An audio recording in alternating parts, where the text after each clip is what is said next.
Hello everyone, welcome to this channel. In this video, I'm going to show you a rare variety of Hoya and I'm going to tell you about my experience with it that was not one of the best experiences ever. Hello everyone, I'm Anna and I help you grow beautiful and healthy plants so that you can surround yourself with amazing varieties of houseplants that improve the quality of our air and also make us more productive, creative, help us relax and feel happier.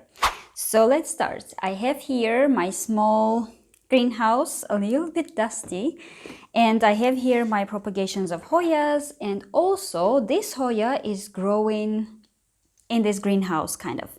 This is Hoya imbricata. Look at this. This is such a unique, such a rare variety of Hoyas, and you can see that I have here 1, 2 leaves, 1, 2, and 3 leaves here. Now 5 leaves, and you may think that okay, it's growing, it's perfectly fine, but these 5 leaves are here for almost 1.5 years. So when I got this plant, I actually bought a cutting. I believe it had 1, 2 leaves on this side, so these are the same and it didn't grow at all on this side. And I had also this leaf. It was 1.5 years ago and I bought it, I believe, for 20 euros maybe, I don't remember. And then it grew tendril and was trying to grow a leaf and getting dry again, trying to grow a new leaf and getting dry again. And I was like, oh my God, what's going on? I don't really understand what this plant wants. And I have around 30 varieties of Hoyas. I put it next to my other Hoyas. Maybe you can see some in the background. Here is my Linearis, absolutely amazing plant. And I didn't know what's wrong with it. And there are also not enough videos available on YouTube to learn about it. So I was kind of moving it from a place to place, trying to understand what is the best place for it, what are the best conditions for this plant.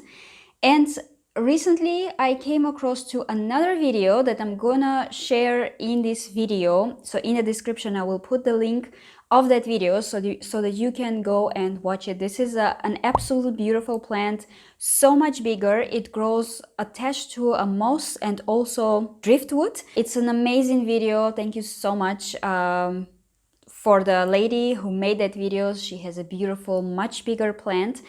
And you can see how she also propagates it. So an amazing video, again, link in the description. But basically, I didn't know that this plant, this variety of Hoya, needs a lot of sunlight, direct sunlight, and I was keeping it a little bit in low light, to be honest. That's so my number one mistake. And also the air humidity is what matters for these plants, because you can see these are like dumplings. These leaves are completely closed around the stem, but when you have high air humidity, the leaves will open up basically. And if you have a humid environment, the leaves will open up and they will even be kind of hugging the pot or hugging the driftwood or hugging whatever it is. They will open up and kind of be attached to whatever humid surface you will have next to it. Now you can see that this tendril grew a little bit, and now you won't believe it, you think it's just slightly touching, but no, it is attached to this tiny root here. I'm not sure if you can see it, but it has a tiny root and it is basically attached to the clay pot. Because of course, when I water, the clay pot is quite humid. You know that it's breathing from all the sides and the plant can feel the humidity of the clay pot. So I don't want to pull it out, but yeah, see, it's basically attached to the clay pot. It's not just touching it, but it's already holding on to it. And this is amazing because I hope that this plant will continue to grow. Now it has 2 new leaves. This tendril is dry. This is the previous tendril that I had, but it's already growing aerial roots. And I believe in this smaller greenhouse, it looks so much better than just on my shelf where the air humidity is not enough for it. As for the watering, I water it quite normally, but again, for this plant, if you have it, make sure that number one priority for this plant is the air humidity.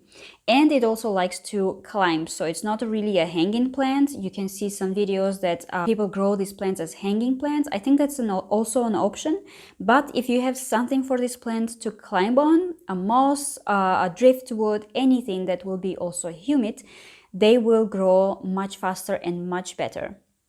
So as my next project, I'm going to Find a driftwood and moss and pot this plant in a terrarium. So I'm gonna also record a video for you to show how I plant it, and then also of course the updates, because I think the updates are the most important, most interesting. We don't only want to see, okay, the action, how you repot it, but also how it grew in the future.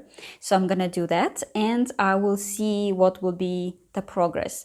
I don't even think that this plant will ever bloom. Of course, that will be amazing, but for me, for now, the most important is to create such an environment for this plant so that it can at least grow faster, grow into a bigger and nicer plant, because unfortunately here we can't really see the whole beauty of this plant. And to be honest, I think at one point this leaf that you see here, I think at one point it even had thrips. I think last winter I had thrips on some of my plants, and I think it damaged this leaf also. But yeah, oh, I almost snapped the tendril. Yes, but these dumplings are actually amazing, beautiful leaves that I can't really see now the very nice pattern on the leaf. And yeah, hopefully when their humidity is higher, when the leaves open up and they are more beautiful, I will show you another update. So far, this is my Hoya imbricata. If you have any other questions, or maybe you're more experienced with this plant, then please write everything in the comments. I will be very happy to talk to you about this plant, to see how you grow it, and I will see you in the next one. And don't forget to subscribe.